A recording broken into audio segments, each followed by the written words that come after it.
Could you ask if you could? There you go. We're now live, so we can continue with the meeting. Yeah, apologies for that. Thank you.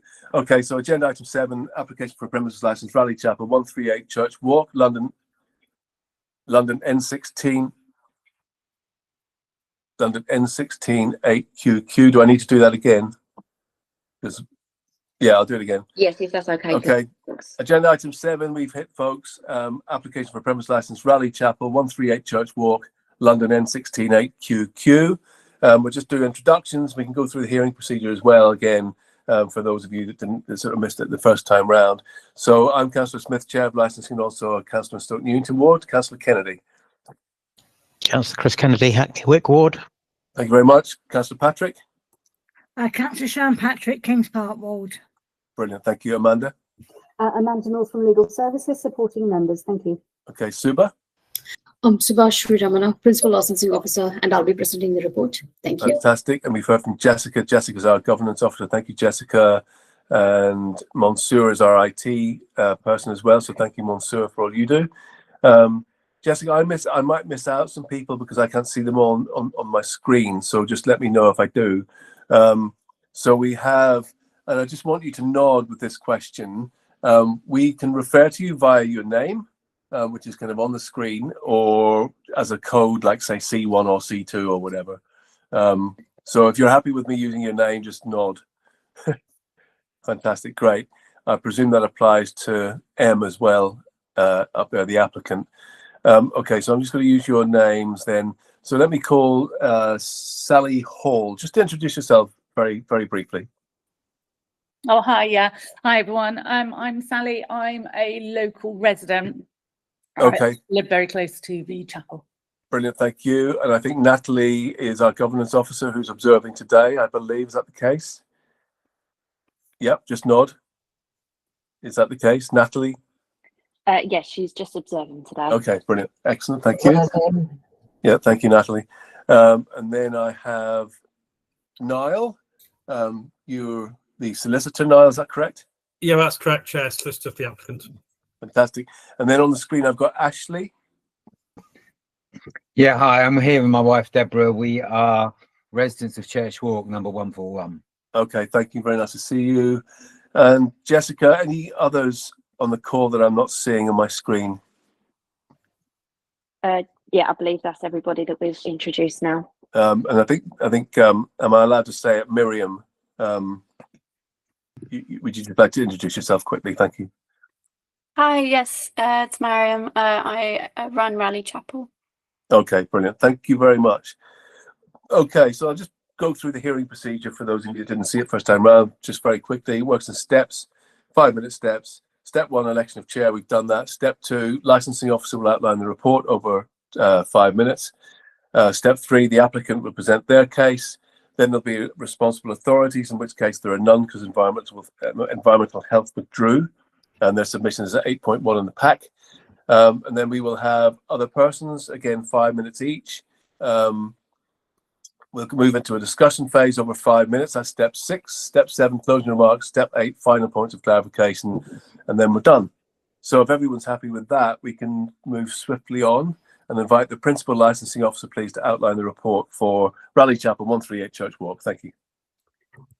Thank you, Chair. As you mentioned, we are considering a premises license received under Section 17 of the Licensing Act 2003 for the Raleigh Chapel, 138 Church Walk. The application seeking permission to authorize the supply of alcohol consumption for on and off the premises from 11 to 2300 Monday to Saturday and from 11 to 2330 on Sunday. The Environment Enforcement have withdrawn representation based on agreed set of conditions as set out within the report. We have received additional submission from C1, and this has been circulated. Yep. Representation remains from other persons. I would like to make a just small reference to the report. Within the report for 138 Church Walk, there's a typo error with the Sunday hours for the alcohol, the commencing hours. It's not 9 o'clock, it's 11 o'clock. Okay. I apologize for the typo error, and I have nothing else to add. Thank you, Chair. Okay, thank you very much. Happy to move on, members? Yeah, happy for me to move on? Yeah, thank you very much. Okay, we'll move on then to the applicant, and I presume that'll be you, Niall. Yes, thank you, Chair. So before I begin my submissions, just to clarify the report, and I did clarify this with licensing, I think it's been made clear that all the reps from statutory authorities withdrawn some time ago. I think it says in the report that one's outstanding. And also one of the annexes from my written submissions was missing, and that's just the CV of Miriam, but I think that's been circulated to you separately. Yeah, I have seen that, actually. Okay, super. Have members seen that at all? You've seen that? Yeah. Can't remember seeing it. Which was it in? Was it in your folder, Jessica? Yeah, Jessica, are you still there? Hiya, I believe this was circulated by email. Let me just double check. Ah, okay. Councillor Smith, can you confirm where you've seen that? Was it- Honestly, I've been looking at so many documents today. I can't quite remember. I definitely have read it. Yeah, Okay, let me it's just. just a brief CV, so it's not Yeah. No, I've not the definitely read actual it. key documents. Oh, thank one you. moment, Sue. Suba's got her hand up. Uh. Perhaps she can assist. Yes, Chair. Just to confirm, the report within the folder has the Annex 1, Annex 2, and Annex 3, which was missed in the previous report. It's in there. Okay, cool. Super. That's where I've seen it then. Like Councillor Smith, I'm working off 2 devices. I've got the agenda on one and the meeting Yeah. on the other. Yeah, so I normally have a hard copy here, but I couldn't get hold of one, so I'm all sort of digital. So I'm working off 3 devices as well. Anyway, okay. Niall. Shall I begin? Yeah. Super. Okay, first of all, Mariam, can you just turn your video on, Mariam, just so you can see the committee? I think that'd be helpful, so they can see what you look like. Mariam, she is the founder, and she's here to answer any questions you might have, but I'll be doing most of the talking. But I will be brief because, of course, you've seen those written submissions. As explained in those submissions in the application, this is an application for a community hall with a wide variety of cultural uses, everything from yoga on one hand to music recitals on the other. A typical week is at Annex 3 of my written submissions, the committee report. Mm-hmm. I think that's important to look at because whilst the weekly programme, of course, vary, the ethos of the other will not. And we have proffered a condition with the application that licensed activities must be ancillary to the use of the premises as community hall. Therefore, and this is really, Chair, just for the benefit of the residents rather than you and your colleagues be aware of this. So this means that if Mariam or anybody else, successful entitled, want to use the church for different licensable purposes, they'd have to apply for a brand new premises licence or full variation, which of course can be objected to. Now, you'll see from the indicative programme that most of the events do not lend themselves to the consumption of alcohol. And for the majority of time, the bar might serve teas and coffees, but it won't be selling alcoholic products. However, being able to sell alcohol at certain events, especially those of the evening, is an important revenue stream, which we hope will subsidise the non-profit aspects of the offer. Now, variety of alcoholic products will be relatively limited to wines, bottled beers, spirits and mixes. We're not going to have any fancy cocktails, and we're not going to have any draft beer. So that's the alcohol side. In respect to the live recorded music, as you'll be aware, Chair, this has been largely deregulated before 11 p.m. Mm-hmm. You've got a broad deregulation that with a premises license, you're permitted live and recorded music up to 11 p.m. if you have a sale of alcohol. But also you've got the broader deregulation that means you don't need any license for incidental music, educational purposes, rehearsals, acoustic performances, etc. And they'll form a backbone of the musical offer at the church. Now, of the 6 representations we have from local residents, I think there are 2 that's safe to say they don't want a license in any circumstances. And I accept that, and I don't think I'll persuade them. The remaining 4 are more nuanced and they focus on the public nuisance licensing objective and specific concerns about outside drinking and also adequate soundproof measures. So I'll focus on those 2 points, Chair. Firstly, when it comes to outside drinking, when Mariam met with residents of Church Walk, concerns were raised by them in respect of various nearby pubs where patrons stand on the pavement, they spill out and they cause a nuisance. And that's a common concern, as you'll be aware of, Chair, with many in residential areas. Now, with the actual application itself, we proffered a condition whereby the outside area must close for consumption of alcohol by 10 p.m, which you'll be aware that's your normal restricted time in your policy. But having reflected on the written submissions and also following the meeting with the residents, we've gone further and proffered a condition that no more than 30 persons can be outside consuming alcohol at any one time. And we say this is relatively easy to enforce because we've also proffered a condition whereby the sale of alcohol will only be to pre-booked ticketed events. And therefore, there'll be a member of staff when alcohol is being sold on the door of the premises at all times, and they'll be able to count guests in and out. And you'll see at Annex 4, we've taken a picture of the outside area of the church. It's relatively small, and it's all actually gated off. So it's a very easy space for us to supervise. In respect to potential noise outbreak, crucially, this application has been considered by both environmental protection and also environmental enforcement. And after agreeing further conditions with them, they were happy to withdraw their representation on the basis that they believe this application now upholds the public nuisance directive. But in addition, Mariam, as well as being an artist, she's also a qualified acoustic technician. She's conducted sound tests, and even when music's played at high volume, it's very difficult to hear it directly outside the church. We said it's not necessarily surprising given the thickness of the walls and the background noise levels. And this is one of the reasons why we're happy to agree a condition that noise levels cannot exceed set levels a metre away from residential property. But if for whatever reason we're completely wrong, enforcement action can be taken in one of three forms, either for prosecution of breach of that condition I've just referred to, or a noise abatement notice, or a review of the premises licence. Chairman, conscious of the time, we say this is an application which will benefit the wider community rather than simply the eaters, drinkers and dancers which frequent most licensed establishments. We have listened to concerns of residents, and now a significant number of conditions have been proffered which highly restricts how the premises can operate. We say Mariam has shown a willingness to engage with both local residents and the Women's Refuge next door, which she speaks to on a weekly basis. And she'll continue to chat and meet with local residents if required. She is on site most days. She's a local resident and she's already settling into the local community. I'll finish, Chair, by saying that we're aware there are problems with other venues. What we say is please don't kind of shut the sins of others. If there are problems of licensed venues, enforcement actions should be taken against them if required, rather than preventing a business, of a young person's first business, to succeed. Okay. Yeah, I'm probably up about 5 minutes there, pretty very close. So I'll leave it there and very happy to answer any questions. 6 minutes, 10 seconds, Niall. Close. Right, okay. Okay, great. Any point of clarity, members, at this stage as we move forward? Councillor Kennedy. Can I just check, please, the extent of the control of the building? You're just the northern part of it, is that Correct. right? Correct. So there's only one main entrance and exit. Yeah. And so what happens? Are you just not using the rear end of it, or is it a conversion to residential? What happens in the rest of the building? Mary, do you want to talk about the other parts of the building? I'm pretty clear myself, but you're... Sure. Yes, the main entrance is just where the gates are.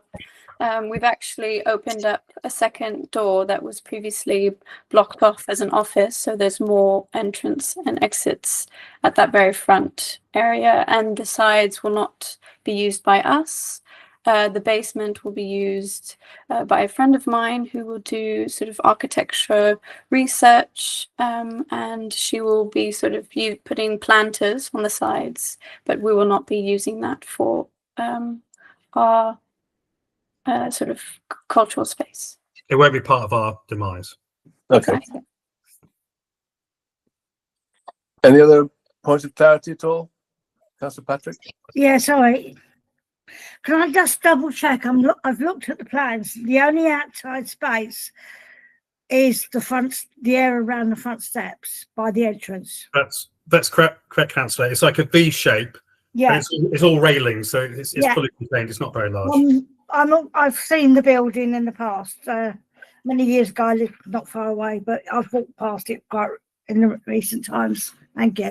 Just wanted to double check I wasn't missing any outside space. Thank you. Yeah. Okay, great. Thank you. Amanda? Yes, Chair, can we get clarification as whether the whole building is owned by Mariam, or is it only just this part, this section? It's Is it only a lease? it's only the section shown on the plan. The separate area is actually demised to the architect's studio. So what you've shown on the plan is the extent of our demise. And that's the outside area is private land, Yes, that's correct. and the smoking area. Correct. Okay, great. We can get to all this in the discussion anyway, so Thank you. that's good. Okay, so let's move on to responsible authorities, of which there aren't because of environmental health. But Drew, the others didn't make any submissions. And when I say the others, I mean licensing or the police. And that there are other authorities as well that haven't made submissions. So we'll just move on to other persons, and I shall call Ashley and Deborah.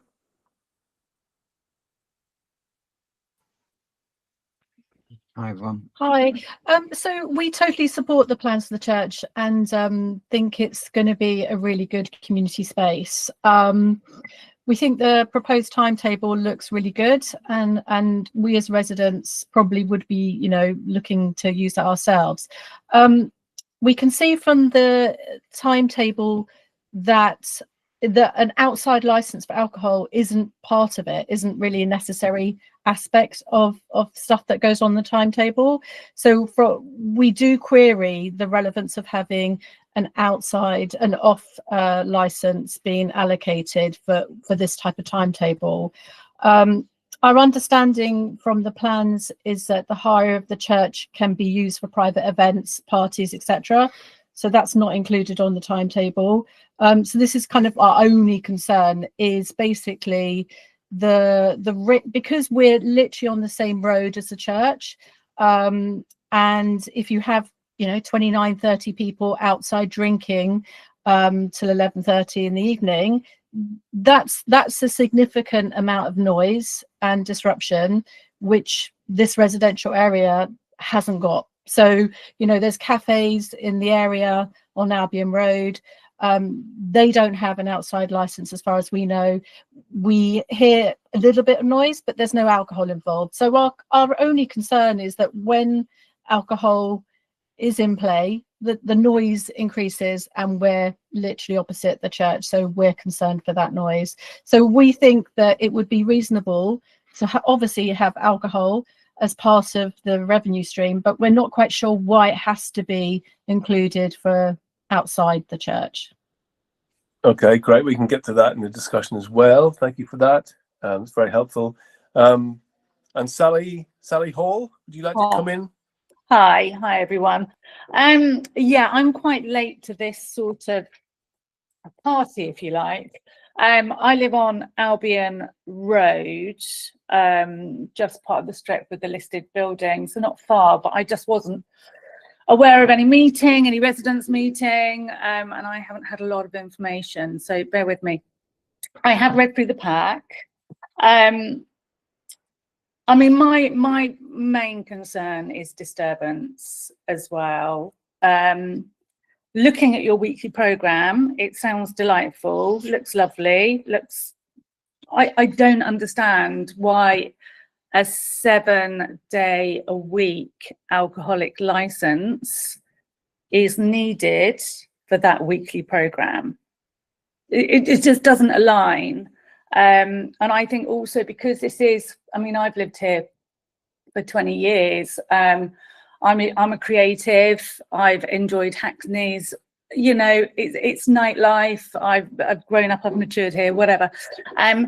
But the chapel is huge, and this is a low traffic neighbourhood, and it is a family residential area, and it really boils down to a 12-hour-a-day alcoholic licence, 7 days a week for me, and the number of line bikes and carnage that's going to come in, and that will be obviously your smoking area outside. It will be noisy. So I kind of echo the couple who near to you, really.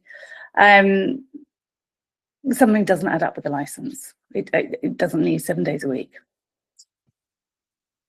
Okay, thank you very much, Sally. for that? You've got more time if you need it.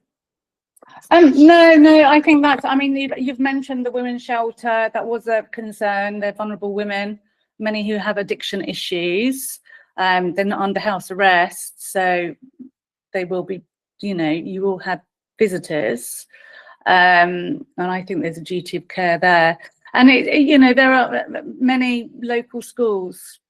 It's a well-trodden path at school home time. And I think if you've got people drinking and smoking out the front, that's not great. Yeah. Okay. Thank you very much. Let's move into the discussion phase now. And I'll just open it up to members. I know that members will have concerns about the outdoor space, and I think maybe we ought to start there, really. So I don't know if Councillor Patrick or Kennedy wants to come in, or both. Councillor Kennedy? Is the women's shelter in the rear of the building then? Is that 136? Okay.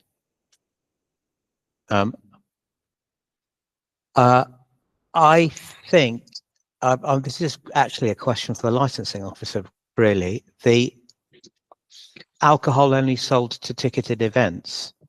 Is it not the condition that gives the residents the comfort that this isn't going to function like a restaurant or a pub and just have loads of people outside all the time? Because my understanding of reading it, that was what I thought was the purpose of that condition, was to give that comfort. Yeah, condition 20, isn't it?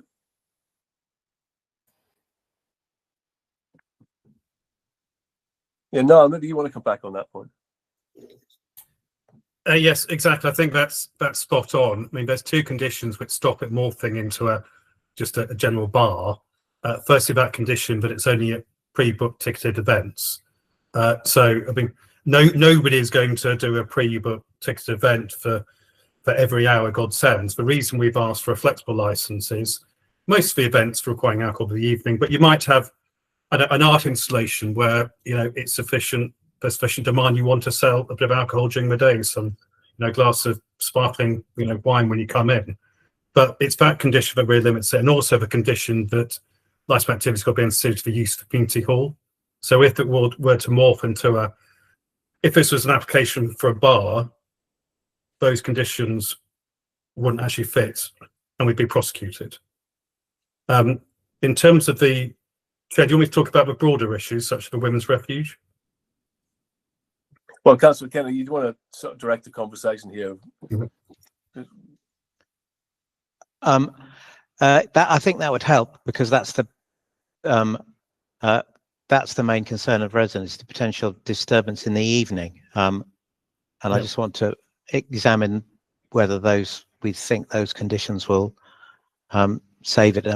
It doesn't look, the operation does not look like a 100 people in there getting drunk every night kind of setup by any stretch of the imagination.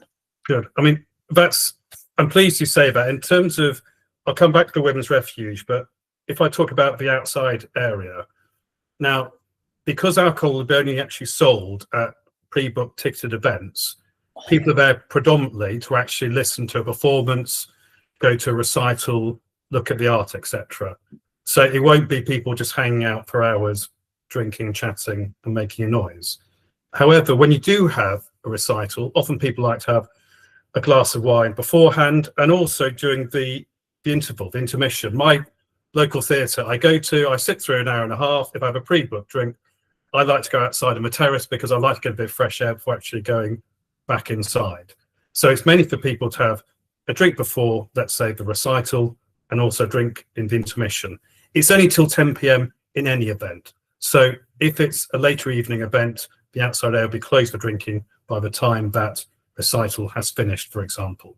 But we think it is attractive to have some outside area, albeit very limited, that people can get a bit of fresh air and bring a drink with them. And we are lucky that we have got, it is railed off, so there's no risk that people start spreading across the street, as is the case in some typical old-fashioned pubs that don't have those controls. In terms of women's refuge, we speak to them very regularly. We know the people organising who run it. We know the people who are currently there. those people are very welcome to actually come in and see whatever art we're actually putting on. But they will have to, if they want to go to an event requiring alcohol, they have to supply their names and address and their details. And certainly if there's any problems with that, we can liaise with management and take appropriate steps. But we're constantly liaising with, we often get their post. Sometimes, unfortunately, there's litter we actually pick up. So yeah, we do liaise more time. They're very much aware of this application. They haven't raised a rep, they're perfectly entitled to. Local schools haven't raised a representation either. So we take from that they are happy with what's proposed. Okay, brilliant, thank you. Councillor Patrick. Thank you. My concern is the outside area and the number of people. I'm not quite sure how you're going to fit 30 in that area. It looks very small. I understand what you're saying about intervals and people going out for a drink and perhaps a cigarette, but lots of people in that area will disturb the neighbours. I can understand that, even if it's for 15 minutes or so. I can understand that people go out the interval for. I am concerned about the numbers. The 30 seats. I mean, normally when we condition bars and clubs for smokers, we normally the numbers we normally look at are somewhat 6 to 10. So 30 seems a very large number of people outside. I can understand that people want to go out for fresh air, but I do think also I go to the theatre a lot and don't go outside at in the interval. Perhaps your theatre is a lot better at serving punters than the ones I go to. You spend the 20 minutes queuing up to get a drink, let alone doing anything else. I was at the theatre the other night, a concert in Hackney, and people were coming back after 20 minutes having not been served. So that is my worry about the number of people outside, and I don't think people should be outside in the evening past 8 o'clock. And I think if they go out for a cigarette, it should be restricted to 6 or 10. Okay, thank you. Protect the neighbours, not because it is a quiet area apart from the shops in Albion, the cafes in Albion Parade. Yeah. So just reflect on that one, both Mariam and Niall, what Councillor Patrick said. Maybe think about numbers, possibly there, maybe reducing the numbers slightly. And Ashley, you put your hand up there.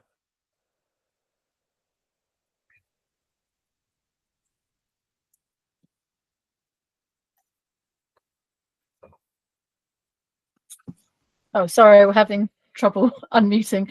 Yeah, thank you. I mean, we echo what Sharon has just said, that seems like a lot of people, which would create a lot of noise.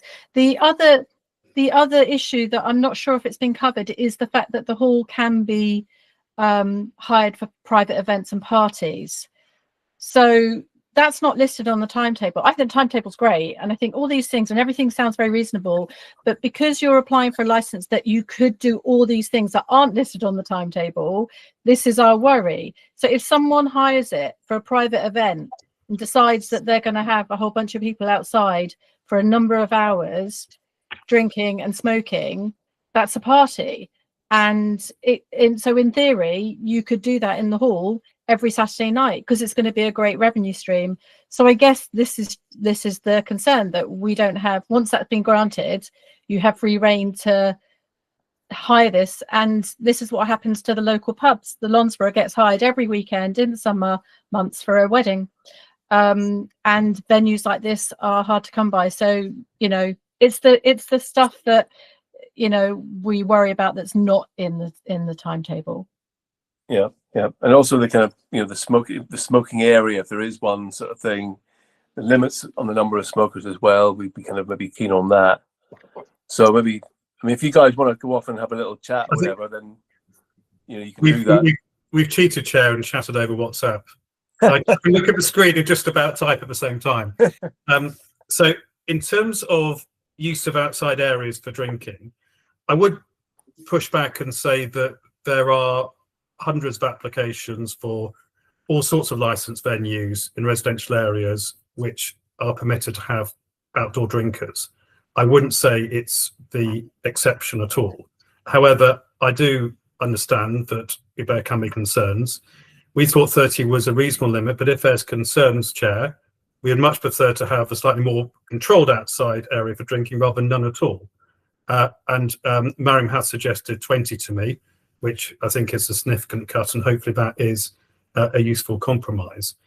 In terms of it being hired out for weddings, etc., we would say that firstly, Mariam's background, she realised we should have done this is because she actually got an artistic background. That's what we want to use it for. She could have bought a pub and just applied for, or any venue applied for a premises license without restrictions saying it's got to be community hall. So we do actually have that restriction, but if we do become just like any other venue that has weddings every Saturday, that would be a breach of the license. And what I would say, Chair, is that if all this is being recorded, if what is the reality in a year's time is completely different, we're causing public nuisance, residents do have the power of review. So it's not this is the be all and end all. There is a chance of comeback if we're not actually true to our word. Yeah, I mean, you've said dedicated home for experimental sound, performance, and art, concerts, installations, exhibitions, cafe, bar, yoga, fitness classes, education, arts, workshops, exhibitions, performance art, nursery. There's a lot of stuff going on here. Yeah. And maybe, I don't know, maybe community hall's not quite the right term to be kind of using to describe this venue. Councillor Patrick, I know you've got a view on this. Yeah, sorry, I've got two questions. I mean, it called a cafe bar, but there's no kitchen, from what I can see. And I still think that 20 outside is a lot. And I'd also like I think that the time that people are allowed out should be, 10 o'clock is too late. And most venues normally have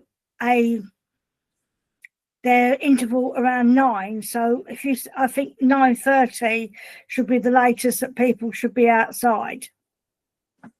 Okay.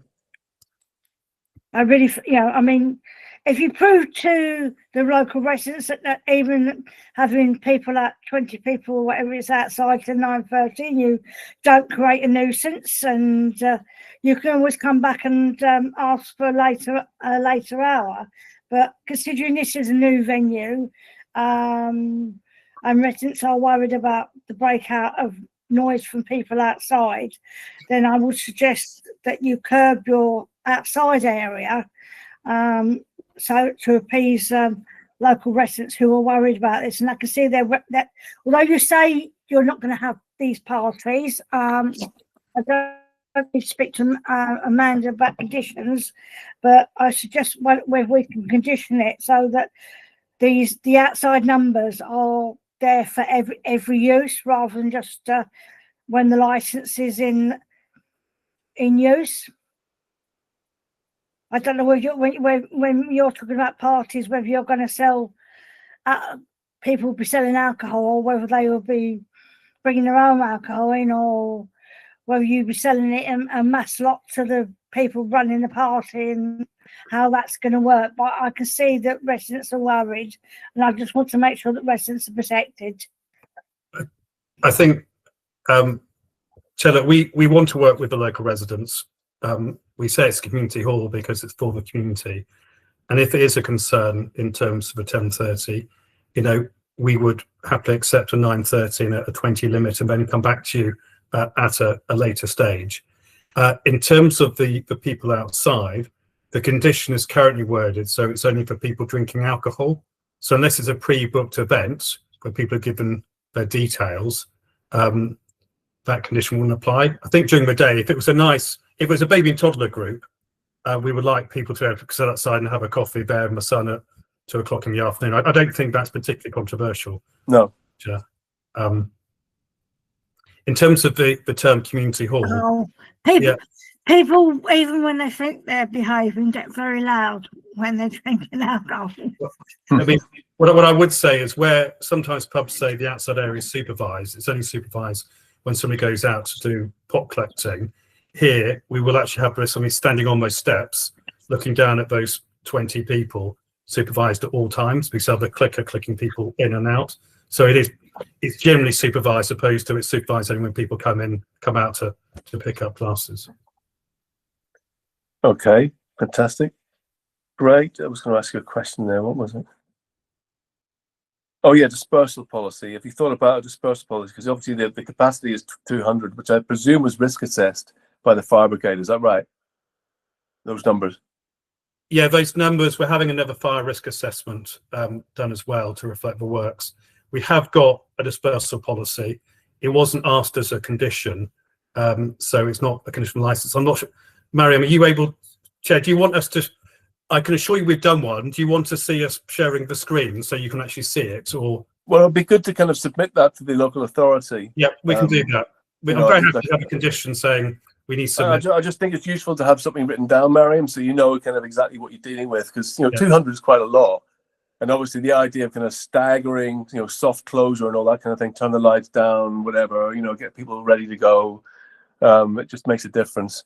We can certainly do that, Chair. We've got it ready to go. So excellent. So I've got. I'll just take Amanda first. I can see Sally, you're on the call there.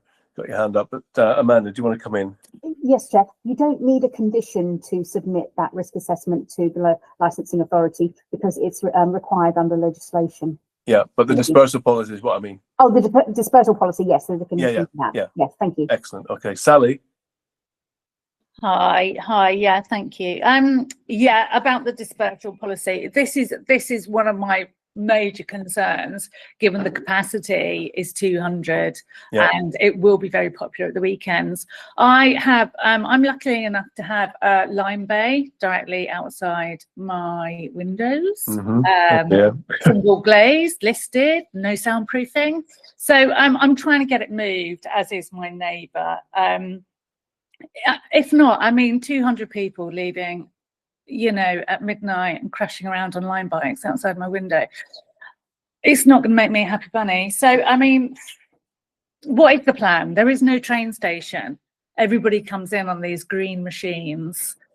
What is the plan to get rid of people quietly? Yep.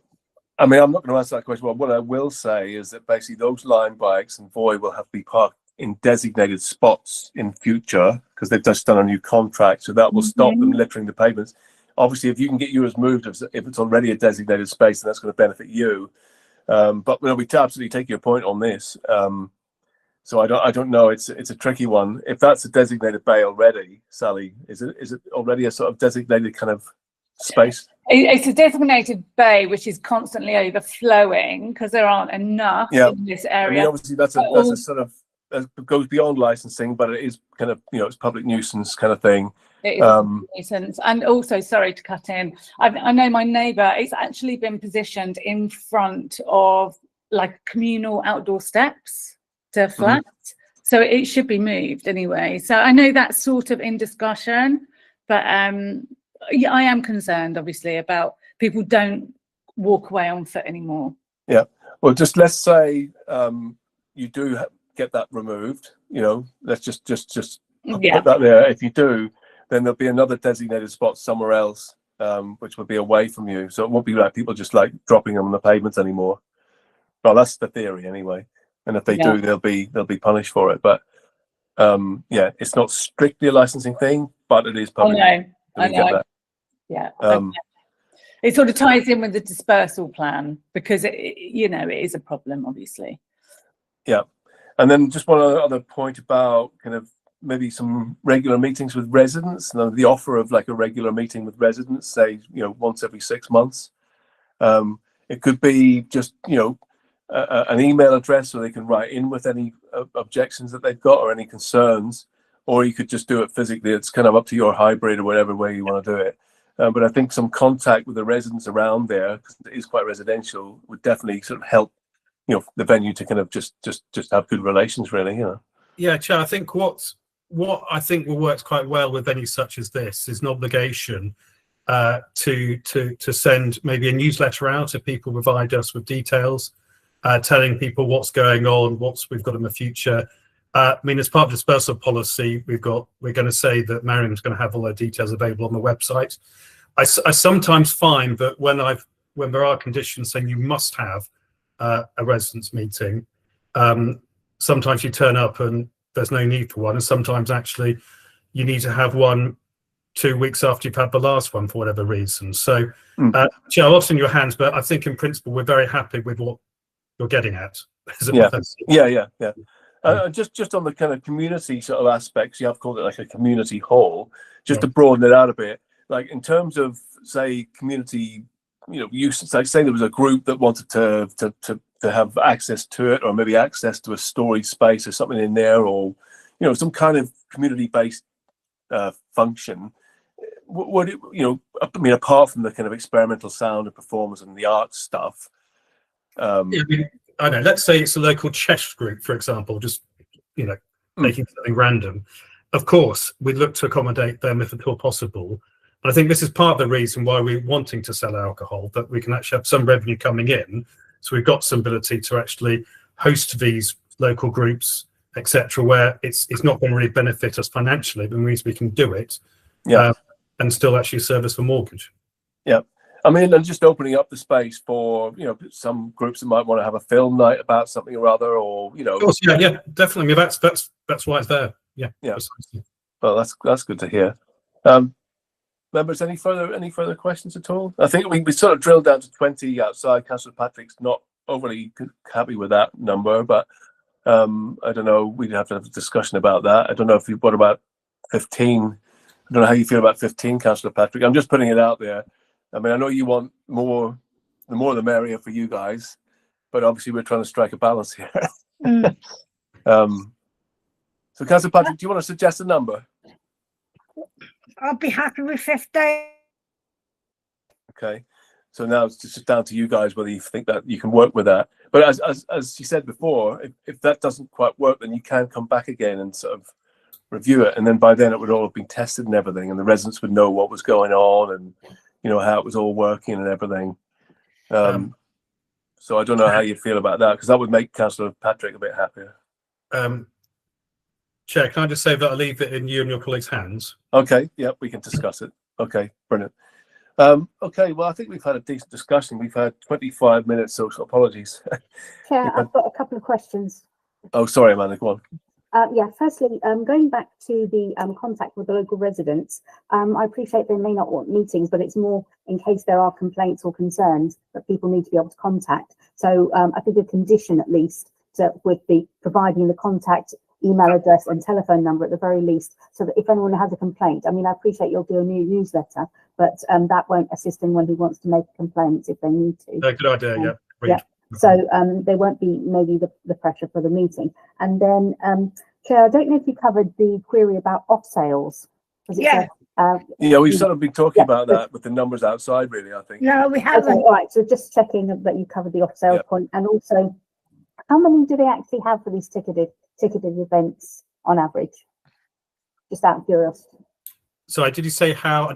How many people? How many? When you have an event, how many tickets are for that particular event? Or I know it will vary, but roughly, how many do you have?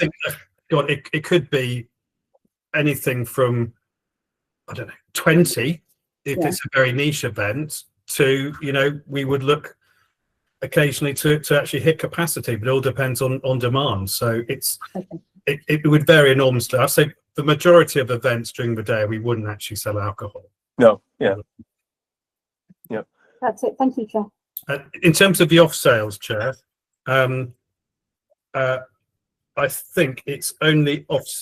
Bear with me. I'm trying to, because the licensed area I think is just the inside. Bear with me 1 second. We'd be kind of like talking about off sales to that area outside, really, not sort of beyond the gate. So that makes sense. Yeah, but otherwise it'd have to be sealed containers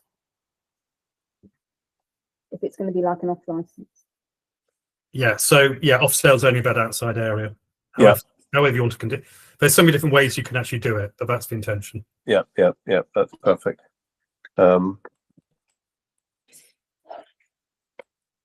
Just writing that down. Claire, what about the hours? You covered enough about the hours? I think the hours. We're content with the hours, aren't we, members? Okay. All right.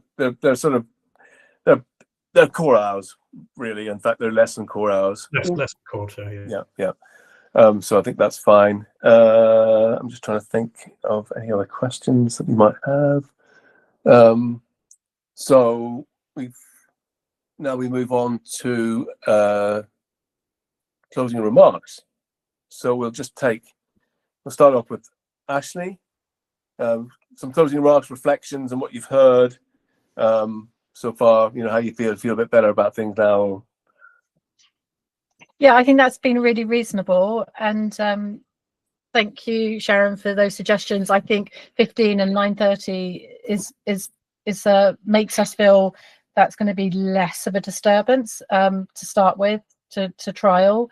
I think I would welcome, because we only kind of saw the license application on the church with all the building work going on. So I think if as much could be advertised on the church railings for local residents to be aware of what's going on, because obviously people don't know what the church is going to be. There is no kind of acknowledgement of what it's going to be, what the offer is, how it's going to affect local residents. So I think that would be really welcome by residents, that that people are told what to expect and what's moving into their area, because as my understanding is, it's going to be opening in October, and it's only by chance that I looked at the small print on the license application. So I think some more public notice would be really helpful. Okay, thank you very much for that. And then Sally. Am I? Yes, I'm audible. No, nothing really more to add. My concerns I've raised, which are numbers and disturbance. I think direct contact, having some open dialogue and knowing how to get in touch directly if there are issues is great. And greater comms. like the lady just said, because I only stumbled across it as well. I'm sure lots of people don't know. Yep, fantastic, great. And Thank we you. also mentioned that kind of sustainability, like single-use plastics and stuff. We'll put an informative in there, Niall, about that stuff as well, because we kind of like to promote that throughout the borough. So yeah, just over to you then for your closing remarks now. Nothing too legalistic from me, Chair, for a change. So no, just thank you. I think that's been really helpful and constructive. We would like to get the word out. We didn't want to put the cart before the horse and start advertising events before we've even got a license. Hence the signs up to now. But you know what Mariam looks like. She's on site most days, and there will be plenty of communication going forward. And hopefully, if the success and we feel there is more demand for more numbers outside and later hours, we might come back to you, but that's only hopefully come back to you with clean hands.